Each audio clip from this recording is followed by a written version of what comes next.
Hi, friends. Welcome back to Babs, and I am here doing a little speed build. We're going to do a little mini Monday or terrific Tuesday or tiny Tuesday. I don't know. I'll come up with a name later. But yeah, we're going to build a little tiny home, a micro home. We're going to be focusing on really just using, I'm going to try to make this into just tiny living and base game. Although I did build this on the island in Windenburg, so I truly could have used Get to Work. So, but the good news is that there's nothing here that would prohibit you from putting this lot anywhere else. So if you don't happen to have uh, get together, it's cool. You don't have to worry about it. You wouldn't have the World of Windenburg, but I would still recommend a small lot because, again, this is truly a micro home. So there you have it. And right now, all I'm trying to do is figure out some of the basics and looking for windows, and I'm trying to get myself to focus in really on Tiny Living and base game. Tiny Living doesn't have any like windows and things like that, so it wasn't that difficult to come up with windows. You just use base game. And although I'm picking out windows here, in truth, well, it's not that complicated, but a lot of this stuff is going to get moved around anyway, mainly because there's, once I start placing stuff on the inside, you'll see. So we're just looking at some of the different windows, and we'll start looking at doors here in a minute.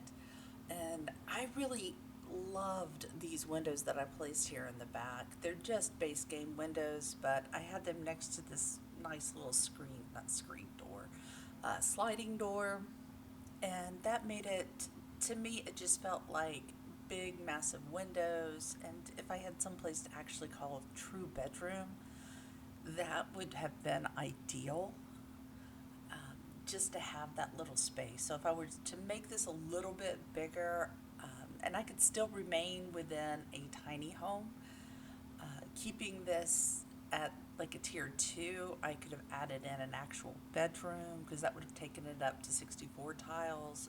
And this is a really good layout. And oddly enough, one of the easiest builds that I have roofed lately. Um, I, the line stayed really clean on this, and so roofing it was not a total nightmare. Um, so, yeah, I'm very happy with it because I end up leaving the front of the house open a little bit, and I'll say front. The roof line on this I leave open a bit, so I end up with this lovely little porch on the front. And yeah, added in a couple of columns and just makes it into a much nicer little space. And we'll be getting some of those features in. This is the point where I'm kind of like, oh yeah, we could do this. And so that's kind of where we are.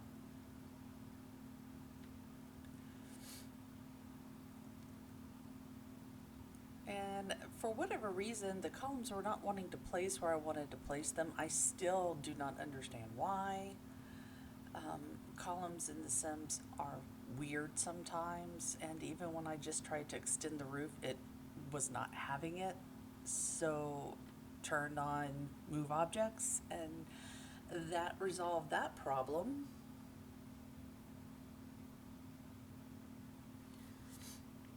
And we're taking a look now at some of our options for roof textures.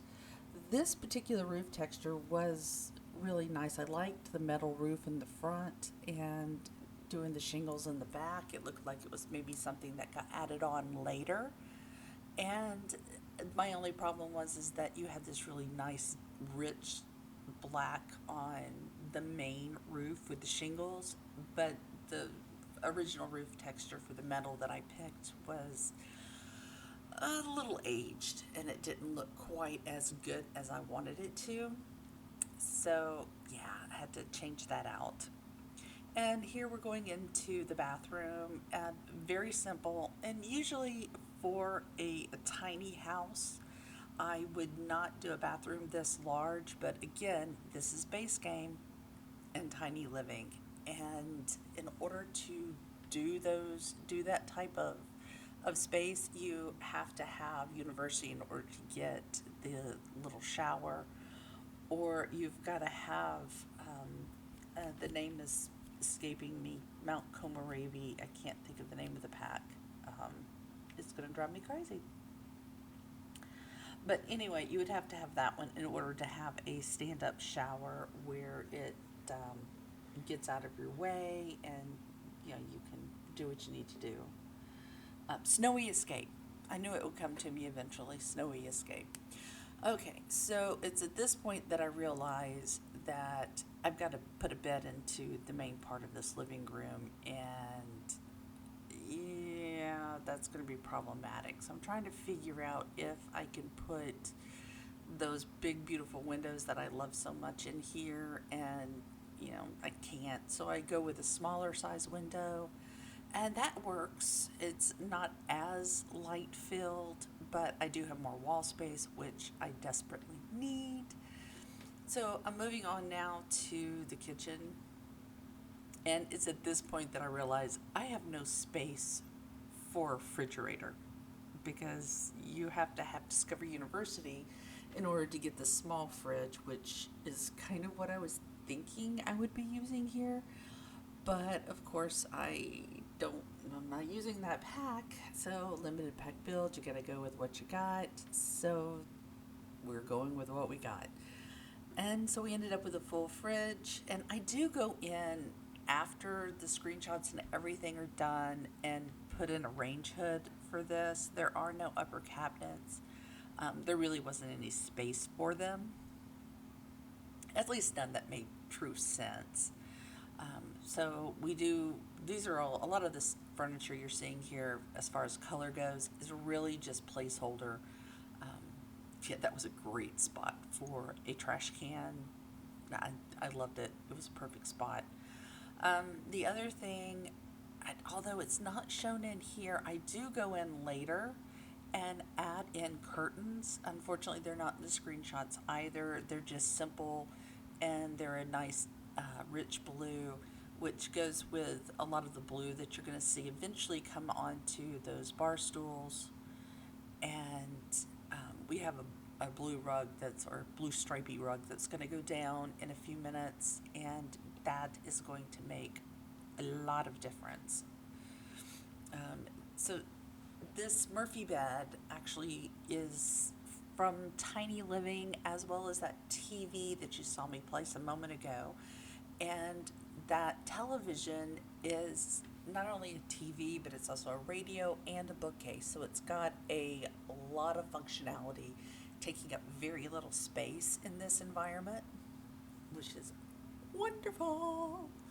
So at this point, we're adding in some lighting. And I struggle a little bit with the lights because I'm really not liking these. They're just not the right feel for the house. And in some cases, they're just too big. So I end up just duplicating what I had up front, just to keep it a little more together. And once I finally realize that I have to go with what's up front, I am much happier. And that leads us on to picking out some of the pretties of the, the decor pieces. So we get to pick out, what kind of textures we want on the walls outside. And for this, I opted for this one, and I totally went with the default color here. I just felt like that was a perfect one to go with. The green wooden accents on the side are actually not bad with this house.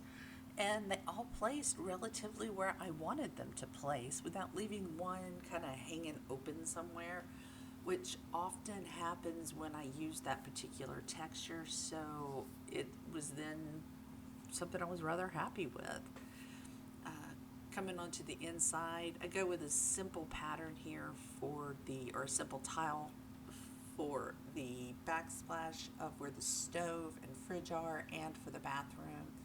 And everything else is going to be done in this lovely yellow. And I opted for this yellow really because it was bright and cheery and gave us some actual light into this space. Because if you put anything dark in here, it was really going to close you in.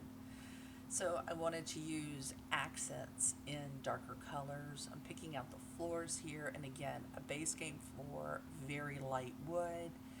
So I then decide, okay, we need to, get the rest of our flooring in and figure out what kind of true colors we want to go with here.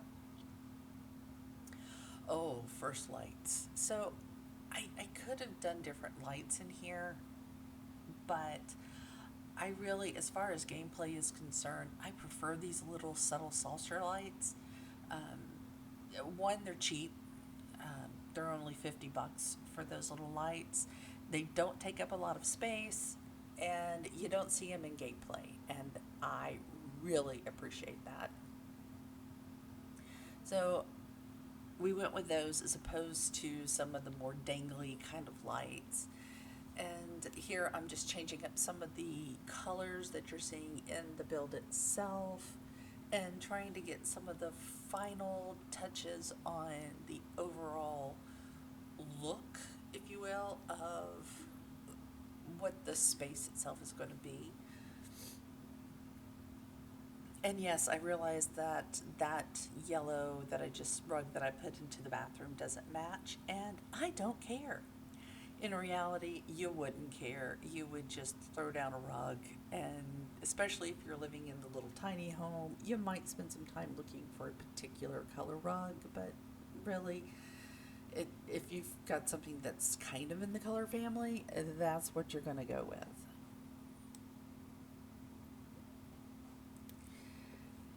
And finally, we're going to get out here to the outside portion of the house. We're going to do a little terrain paint to kind of wrap things up a little bit. And I wanted some skill building things because we have really nothing that is skill building here. So I wanted to make sure that a sim moving in would have some reason to be outside. So I figured gardening is usually pretty safe. So is the easel. These two things are things that you can make money off of. You can start into a career there. And you have, if you just want to test out your Sim's ability to die, you could even use the telescope. So yeah, we would go with those items. I'm going to put a little chair out here too. But my only complaint with the whole chair fiasco thing is that I was wanting something more like a camp chair. Um, but we don't have those. Not in the packs that I chose. There's no base game version of that. So you have to have the the one with Granite Falls, outdoor retreat, outdoor living. I think it's one of those, or university. Again, I think they have some in university as well. And so we're just finishing up the front yard. I didn't want to do a lot of cluttering inside this build, mainly because when you do a lot of clutter, especially on these tiny houses, it really takes away your gameplay options because there's so much stuff your sim has to work around and route around. Sims may be smarter, but they still can't manipulate around a lot of things. So yeah, it's not going to work for the long haul here. Finally, just sort of doing the landscaping out front. There's really no landscaping out back. It's just a handful of items there. I am going to place some bushes down and do some other minor tweaky things out in the front yard as far as getting bushes where I want them, making sure things are coming together nice. And with that, folks, we are going to wrap this up and we'll be on to screenshots. Y'all have a great day. See you next week. and please like and subscribe. Bye.